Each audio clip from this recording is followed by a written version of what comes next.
ایران کی دفاعی طاقت کو کمزور مت سمجھنا. ایران کا تباہ کن ڈرون امریکی بحری بیڑے کے قریب پہنچ گیا، جس پہ امریکہ نے دعویٰ کیا ہے کہ اس نے ایران کا ڈرون مار گرایا. لیکن سوال پیدا ہوتا ہے کہ ایران کا یہ تباہ کن ڈرون امریکی بحری بیڑے کے قریب کیسے پہنچ گیا؟ عامر رضا سے اس بارے میں بات کرتے ہیں. عامر بھائی، ایران کی دفاعی طاقت کے چرچے ہیں، ایران کا ڈرون امریکی بحری بیڑے ابراہم لنکن کے قریب پہنچ گیا اور لگتا ہے ایسے تک جیسے وہ اسے ہٹ کرنے والا ہے. دیکھیں، سب سے پہلی بات تو یہ ہے کہ یہ ڈرون جو ہے جس مقصد کے لیے اڑایا گیا تھا، اس نے اپنا وہ مقصد پورا کر دیا. اس بات کو میں آپ کو بیان بھی کرتا ہوں، لیکن سب سے پہلے سمجھے یہ ڈرون تھا کون سا. یہ شاہد تھا، شاہد 139 اس کا نمبر ہے جی. اور شاہد سے مراد آپ بھی سمجھتے ہیں دیکھنے والا. بالکل، ہم کہتے ہیں نا جی کہ شاہد دیکھنے والا ہوتا ہے. تو یہ سرویلنس ڈرون تھا.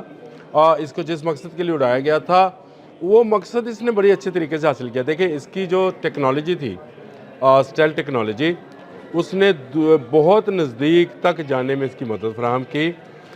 جو ابراہم لنکن تھا اس کو اپنا F-35C جو ہے اس کو فضا میں بلند کرنا پڑا، جس کے ذریعے اس ڈرون کو گرایا گیا. دیکھیں، اس کا مطلب یہ ہے کہ جو ان کا ایئر ڈیفنس سسٹم ہے وہ پہلے تو اس کو دور سے لوکیٹ نہیں کر سکا. بالکل. پھر دوسرے نمبر پر ان کے کوئی میزائل جو تھا، اس کی جو بیٹریز تھیں یا جہاز کے اندر موجود تھے، ان کے جہاز پہ لگے وہ نہیں اس کو پکڑ سکے. اس لیے پھر جہاز کو اڑایا گیا اور جہاز نے اس کو جا کر نہ صرف لوکیٹ کیا. F-35 ایک 5th جنریشن جہاز ہے، اس میں کوئی شک نہیں ہے. شاید ایک پرانی ٹیکنالوجی ہے، لیکن یہ پرانی ٹیکنالوجی بھی اتنی افیکٹو ہوئی کہ وہ جو تمام ڈیٹا اس نے حاصل کرنا تھا ابراہم لنکن کے بارے میں، وہ اس نے حاصل کر لیا. وہ اسے حاصل بھی کیا اور اپنے جو ہے نا وہ کنٹرول روم تک پہنچا بھی دیا. بھائی، آپ نے صحیح کہا. میں ایران انٹرنیشنل ایک ویب سائٹ ہے جی، اس نے یہ جو ہے اس بات کو بیان بھی کیا ہے اور اس نے کہا ہے کہ جس مقصد کے لیے اڑایا گیا تھا یہ ایک خودکش ڈرون تھا. یعنی خودکش سے مراد تھی کہ ان کو پتا تھا اس نے واپس نہیں آنا، لیکن اس نے ابراہم لنکن کے اوپر سے پرواز کرتے ہوئے اس کا تمام ڈیٹا جو تھا وہ ایرانی کنٹرول سینٹر کے اندر پہنچانا تھا. اور یہ کام اس نے خوش اسلوبی سے سر انجام دیا. اس کے بعد وہ تباہ ہوا. ان مین ڈرون تھا، اس میں کوئی نہ پائلٹ سوار تھا، نہ کوئی وہ 5th جنریشن جیسی سپیڈ رکھتا تھا، نہ میزائل رکھتا تھا جو سامنے سے مقابلہ کرتا. میزائل والے ڈرون ان کے اور ہیں، وہ بھی آنے ہیں. پکچر ابھی شروع ہوئی ہے.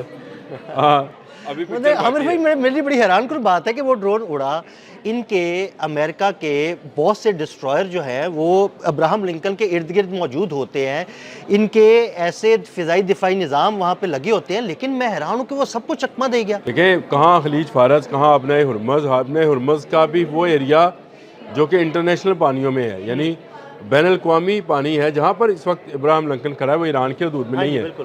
ان کی حدود تک وہ ڈرون جاتا ہے اور ان کو پتہ نہیں چلتا ہے اور پھر اس کو گرانا پڑتا ہے. اور انٹرنیشنل واٹر میں ہی وہ گرا ہے. لیکن اس سے پہلے جتنا ڈیٹا وہ اکٹھا کر سکتا تھا ابراہم لنکن کے بارے میں، اس کے جو ساتھی اس کے ساتھ 10 جہاز دوسرے ہیں ان کے بارے میں، اس کے ڈیک کے بارے میں، اس کی صحیح پوزیشن کے بارے میں وہ حاصل کر چکا ہے. آپ کو اگلی خبر دینے لگا ہوں کہ ابراہم لنکن کو اب وہاں سے ہٹایا جا رہا ہے. یعنی وہ ساری لوکیشن تو اس کی پتہ لگ گئی، وہ انفارمیشن مل گئی، تو وہاں سے ہٹائیں گے نہیں تو وہ تباہ ہو جائیں گے. بہت ساری چیزیں جو ہیں اس کے بارے میں یہ بھی تھا کہ امریکہ ایک ڈرون کے آنے پر کون سا ریئیکشن شو کرتا ہے. یعنی اس کے پاس کون سے ایسے اینٹی ایئر کرافٹ میزائلز ہیں جو وہ استعمال کرے اور اس کے جہازوں کو گرا لے. میں آپ سے پہلے کہتا ہوں، ایران نے جو اسٹریٹجی جنگ جون میں بنائی تھی عدیل صاحب، وہی سیم اسٹریٹجی اس کی اس وقت بھی ہے کہ ملٹیپل میزائلز مختلف قسموں اور ناموں اور آوازوں اور سپیڈ کے ساتھ، اور مختلف قسم کے ڈرونز جس میں اس کے شاہد ڈرون بھی شامل ہے. اور شاہد کے ڈرون کی اس کے پاس 4 جنریشنز ہیں. بالکل. یہ ابھی پہلی جنریشن کا اس کا نمبر 139 میں نے آپ کو بتا بھی دیا. یہ پہلی جنریشن کا شاہد تھا. اس کے علاوہ تو اتنے ڈرونز کو ملٹیپل آوازوں کو، ہیٹ کو، سینسرز کو، باڈیز کو جو اکٹھا کرنا ہے، اس سے کرتے کرتے بھی ان کا ابراہم لنکن ڈوب سکتا ہے. یہ صرف ایک ڈرون نے کل رات ثابت کر دیا. دیکھیں، ایسے موقع پر جب امریکہ اور ایران کے مذاکرات کی بات ہو رہی تھی، یہ کہا جا رہا تھا کہ جنگ ٹل جائے گی، میں نے آپ سے کہا تھا کہ یہ جنگ ٹالنا آسان کام نہیں ہے. ایران وینزویلا نہیں ہے، اس کی ٹیکنالوجی بہت سارے ملکوں سے چھپی ہوئی ہے. ایسے ہی ہے.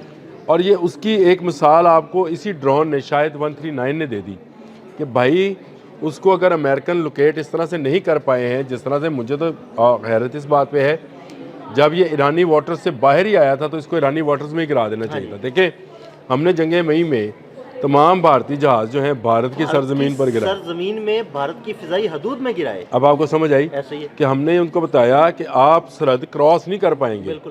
ہم آپ کو مار دیں گے۔ تو یہ تو ابراہم لنکن تک پہنچ گیا۔ اور ایک اور اس میں مزے کی بات پتہ کیا ہے، وہ یہ ہے کہ دیکھیں وہ ایک عام سا ڈرون تھا ایران کا، ایسی کوئی ٹیکنالوجی بھی نہیں تھی، وہ اڑا آیا، پوری انفارمیشن لی اور اسے گرانے کے لیے آپ کو ایک مہنگا آپریشن کرنا پڑا، یعنی آپ کو F-35 فضا میں بلند کرنا پڑا۔ F-35C آپ کو بلند کرنا پڑا، اور میں آپ کو یہ بھی بتا دوں یہ قہر 313 نہیں ہے، F-313 بھی نہیں ہے، بالکل، یعنی یہ وہ ڈرونز نہیں ہیں اور جو اگر کہ وہ اڑ کے آگے تو ان کا تو نہیں، تو میں آپ سے کہہ رہا ہوں کہ اس کے پاس ملٹیپل رینج ہے، بلکہ آپ کو ایک ولاگ تو یہ کرنا چاہیے کہ کون کون سی قسموں کے ڈرونز ہیں ان کے پاس، ایران کے پاس۔ تو میں آپ کو تفصیل بتاؤں تو آپ حیران رہ جائیں کریں گے آج ہی کہ ان کی سپیڈ، ان پر ایئر ٹو ایئر میزائلز، ان پر سرویلنس کیمراز وہ کون سے ہیں، اور ان کی باڈی کیوں سٹیلتھ باڈی ہے، اور یہ ٹیکنالوجی انہوں نے کہاں سے حاصل کی ہے، کیسے بنائی ہے۔ یہ بالکل ایک الگ سا ولاگ ہے، لیکن اس وقت جو ہے پوری دنیا جو ہے وہ دانتوں میں انگلیاں دبائے بیٹھی ہے۔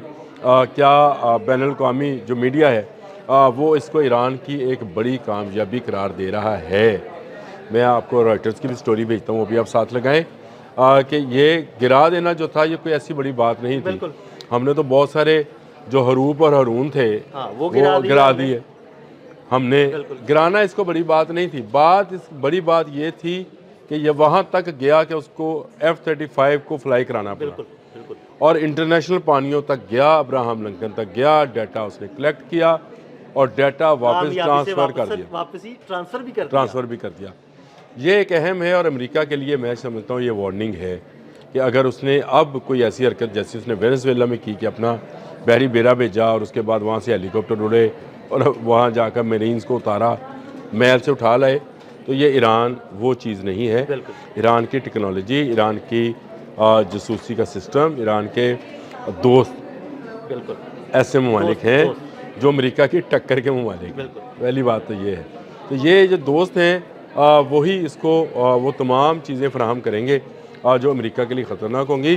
مجھے یہ تو نظر آتا ہے کہ اب اس کی پوزیشن چینج کی جا رہی ہے ابراہم لنکن کو، تو شاید اس کو اس پانی سے دور بھی لے جایا جائے، کیونکہ یہاں تک ایک ڈرون کا آنا یہ بہت ہی بڑا کویسچن مارک ہے امریکہ کی جنگی قوت کے حوالے سے، کہ یہ جو قوت ہے اس کی، اس کا مطلب یہ ہے کہ ایران اس کی ٹکر کا ملک ہے۔ وہ ایک ڈرون اگر وہاں تک لے جا سکتا ہے تو ایک 313 بھی جا سکتا ہے، جو کہ میزائل سے لے 313 بھی جا سکتا ہے، اور میزائلوں کا وہاں تک جانا تو کوئی مسئلہ ہی نہیں ہے۔ جب بارش ہوتی ہے میزائلوں کی تو آپ کا جتنا مرضی اچھا سسٹم ہے جی، انٹرسیپٹر آپ نے جتنے بھی اچھے لگائے ہیں وہ کہیں نہ کہیں جو ہے وہ مار کھا جاتے ہیں، چوک جاتے ہیں۔ آپ کا نینو سیکنڈز میں بھی اگر آپ کو خلل ڈال دیا گیا آپ کے سیٹلائٹ سسٹم کے اندر، جو کہ آپ کو نیویگیشن سسٹم فراہم کر رہے ہوتے ہیں، تو آپ کے جی پی ایس میں ہلکا سا جنبش بھی جو ہے وہ آپ کے جہاز کو ڈبونے کے کام آئے گی۔